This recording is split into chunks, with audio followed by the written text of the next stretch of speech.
Хайырлы иртә, илнең төп телеканалында Татарстан яңалыклары, Туры эфир студиясында Чулпан Әмири.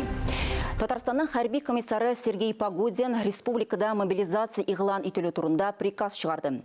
Татарстан Республикасы хәрби комиссары буйрыгы 7 пункттан тора. Беренчесендә хәрби комиссариатларыннан шәхси повесткалар алучы запастагы барлык офицерларга, прапорщикларга, мичманнарга, сержантларга, старшиналарга, солдатларга һәм матросларга күрсәтелгән көнгә һәм урынга килергә диелгән. Отаның Татарстан газетасына сылтама белән әлеге документның тулы текстын барлык электрон гамәви чара бастырып чыгарды. Татарстан Республикасы хәрби комиссары Сергей Погодин буйрыгына оештыру хокукый формаларына һәм милләт формаларына бәйсез рәвештә барлык оешмаларда игълан итәргә һәм аңлатырга дип тәмамлый.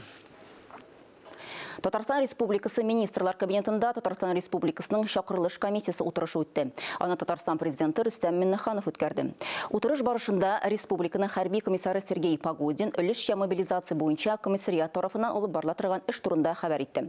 Республика президенты муниципаль берәмлекләр башлыкларына хәбәр итүне оператив үткәрү өчен җирле хәрби комиссариатларга өстәмә көчләр бүлеп бирергә, үзәкләштерелгән рәвештә хезмәткә чакырылганнарны Казанга китерү өчен транспорт белән тәэмин итәргә кушты. Моннан тыш җыю пунктларында кайнар ризык, медицина хезмәтен күрсәтү, хокук тәртибе пунктларын урнаштыру йөкләмәсе бирелде. Вазгыять буенча оператив мәгълүмат республика президентына көн сайын хәбәр ителәчәк. Россиядә өлешчә мобилизацияләнгән гражданнар кредит каникуллары алырга мөмкин. Бу хакта 21 гасыр Россия банклары халыкара банк форумында хәбәр ителде. Анда Татарстан президенты Рөстәм Миннеханов катнашты. Ул билгеләп үткәнчә, республиканың банк системасы халыкның һәм бизнесның ышанычын яулады. Теманы хәбәрчебез дәвам итә. Финанс исәп-хисап белән бәйләнгән түгел һәм аңлап эш итәргә кирәк. Халыкара банк форумында катнашучылар нәкъ шул хакта фикер алышты. Бу иң беренче чиратта өлешчә мобилизациягә чакырылучылар өчен кредит каникуллары кертүгә кагыла. Белгечләр якын арада уртак фикергә килеп, өстәмә мөмкинлек бирүне хәл итәргә тиеш. Нам надо найти. Безгә сугышчан бурычларын үтәүче гражданнарга кредит түләвен кичектереп торуның юлларын табарга кирәк. Алар кредит түләми торуыннан курыкмаска тиеш. Банклар килеп туган вазгыятны аңлый, ләкин әле төгәл схемасы ачыкланмаган. Санкцияләр басымы турында сүз күп булды. Банк сектор алдында сораулар күп, әмма әзер җаваплар юк. Дөрес тәкъдимнәр кертелә. Мисал өчен Татарстан президенты банк җитәкчелеген кече һәм урта бизнеска активрак кредит бирергә өндәде. На данный момент доля МСФ во время выданных бизнес-кредитов составляет 37%. Считаю, что данная цифра должна еще быть выше, так как малый бизнес гибко реагирует на изменения ситуации, обеспечивает занятость большого числа граждан. Банк эшчәнлеге төрле, хәтта дөнья финанс системасынан да үзгә булырга мөмкин. Шуңа да карамастан халыкта ихтыяҗ бар. Шул сәбәпле Татарстан Россия төбәкләре өчен ислам банкингын сынап карый. Дәүләт думасына ислам банкингы турындагы закон проекты кертелгән инде. Аның авторларының берсе Татарстаннан депутат Айрат Фәррахов. Ул эксперименталь режим 2 елга куелачагы турында сөйләде. Это целый ряд принципов. Исламдагы банклары процент системасына корылмаган. Бездә коммерция банклары ставкага кредит бирә, һәм кредит алучы аны өстәмә процент белән кире кайтарырга тиеш. А ислам банкында акча алган кеше процент кайтармый, ә үзенең керемен банк белән бүлешергә тиеш. Фикер алышулар вакытында SWIFT системасы, чит ил валютасында дәүләт ара түләүләр, Мир Россия түләү системасы карталарының ил эчендә һәм чит илләрдә эшләтү турындагы мәсьәләләр дә кузгатылды. Я уверен, что российская... Мин ышанам, Россия икътисады һәм Россия финанс системасы яңа үсеш дәрәҗәсенә чыга. Бу фаразлар акланырмы юкмы икәне форумда катнашучыларга бәйле. Казанда узучы эшлекле чара банк һәм финанс базары белгечләренең игътибарын җәлеп итте. Форумда 500-дән артык кеше катнашты. Мөршидә Җихан, Вадим Струминский, Владимир Юрков, Татарстан яңалыклары. Казанда Татарстан-Беларусь бизнес-форумы узды. Келген кунаклар Бәшир Рәмиев исемендәге IT паркында һәм инвестицион үсеш агентлыгында булдылар. Сәүдә сәнәгать палатасында форумны Татарстан президенты Рөстәм Миннеханов һәм Беларусь премьер-министры Роман Головченко ачты. Агымдагы елның 8 ае нәтиҗәләре буенча тышкы сәүдә әйләнеше якынча 600 миллион долларын тәшкил итте. Беларусь партнерлары безгә тракторлар, компрессорлар һәм әлбәттә фермерлар продукциясе китерә. Татарстан предприятиеләре исә партнерларына двигательләр һәм генераторлар, нефть һәм нефть химиясе продуктларын җибәрә. Моннан тыш агросәнәгать һәм транспорт комплексында да зур потенциал бар. Бу хакта бизнес-форумда ассызыклап үтелде. Башка темаларга. 26 сентябрьдә Казанның торак йортларына җылылык бирү башлана. Тиешле карарны шәһәр башкарма комитетында имзаладылар. Ягу сезоны башлану вакыты һава шартлары белән бәйле рәвештә кичектерелгән иде. Беренче чиратта сәламәтлек саклау объектларын, мәктәпкәчә һәм мәгъриф учреждениеларын җылылык белән тәэмин итәләр. Әйтик, бүгенгә Татарстан башкаласында 155 мәктәпкә, 341 балалар бакчасына һәм 23 сәламәтлек саклау объектына җылылык бирелде инде. Ә барлыгы республиканың 37 муниципаль районнарында җылыту сезоны вакытыннан алдан башланды.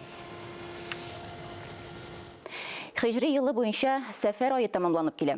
Татарстанның мусульман дөньясында әлеге айда нинди яңалыклар булды? Бу турыда тулырак ислам диненең 1100 еллыгына багышланган сәхифәдә таныштырырбыз. Сүзне хезмәттәшем Мөршидә Җиһанга бирәм. Әссәләму алейкум вә рәхмәтуллаһи вә бәрәкәтүһү, хөрмәтле дин кардәшләр. Бу атнада Татарстан мөфтияте резиденциясендә Төркия дин эшлеклеләреннән торган делегация булып китте. Мөхтәрәм кунаклар арасында Истанбул шәһәренең мөфтие Сафи Арпагуш, Ая София мәчете имамы Буньямин Төпчек-углы, дин эшләре буенча идарәнең тышкы элемтәләр буенча Евразия бүлеге җитәкчесе Салих Гер бар иде. Дин әһелләре нәзарәтнең соңгы казанышлары, ислам динен кабул итүнең 1100 еллыгы уңайнан узган чаралар, Коръән басмалары һәм Татарстан мөселманнары яшәеше хакында аралашты. Кунаклар мөфтият эшчәнлеген югары бәяләде. Районда һәр мөхтәсибәт үз эшчәнлеген социаль челтәрләр аша да җәелдерә. Бу юнәлештә Буа мөхтәсибәте беренчеләр рәтендә ай сайын Буа шәһәре һәм авыллары мөселманнары тарафыннан уздырылган дини чараларны, мәдрәсә эшчәнлеген яктырткан видеожурналлар әзерләнә. Аларның саны 50-дән артып китте. Хозур нәшрияты 700 мең дәнәдән күбрәк тираж белән 300-дән артык исемдәге китап бастырды. Аларның яртысыннан артыгы мөселманнарның китап укучылар җәмгыятендә популяр һәм ихтыяҗ зур булган басмалар.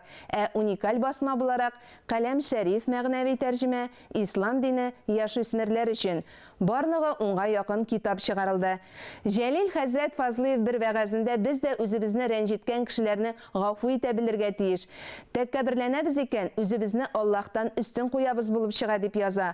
Барыгызга да киң һәм кече күңеллелек теләп, бүгенгә саубуллашам. Әссәламу алейкум вә рәхмәтуллаһи вә бәрәкәтүһү, хөрмәтле дин кардәшләр.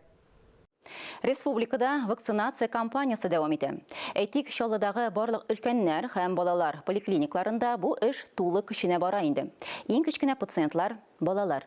Педиатрлар балаларга гриппка каршы вакцина ясарга тәкъдим итә. Андый сабыйлар авыруны җиңел үткәрәчәк дип белгечләр. Процедураны исә бары тик сәламәт булган очракта гына ясарга була. Салкын тиеп авыруларның бернинди симптомлары булмаска тиеш. Балаларга 4 валентлы Ультрикс Квадри вакцинасы тәкъдим ителә. Ул А гриппының 2 штаммыннан һәм Б төркеменең 2 штаммыннан саклый. Барлыгы Чаллыда грипптан 300 меңнән артык кеше вакцинацияләнергә планлаштыра. Аларның 90 меңнән артыгы балалар. Иртәгә 24 сентябрьдә Казанда Милләтләр кроссы 2022 уза. Стартка барлык теләүчеләр, профессиональ спортчылар, спорт ветераннары, балалар, студентлар чыга ала. Трасса Казансу елгасы яры һәм Урам Экстрим паркы территориясе аша узачак. Спорт бәйрәменең барлык кунаклары өчен шәһәрнең иҗат һәм спорт коллективлары катнашында күңел ачу программасы әзерләнгән. Традиция буенча ярышта җиңүчеләрне кубок, медаль һәм дипломнар көтә. Хөрмәтле телевизор караучылар, бу атнага яңалыклар чыгарылышы тәмам. Рекламадан соң эфирне хәерле көн Татарстан тапшыруы дәвам итә. Бүген сезнең игътибарыгызга Татарстан Республикасы президенты каршындагы татар телен һәм Татарстан Республикасында яшәүче халыклар вәкилләренең туган телләрен саклау, үстерү мәсьәләләре комиссиясе ярдәме белән төшерелгән бәхилләшү фильмын карарга тәкъдим итәбез. Фильм язучы Мөхәммәд Мәһдиев истәлегенә багышланган. Ә мин Чулпан Әмири бүгенгә сезнең белән саубуллашам. Сау булыгыз.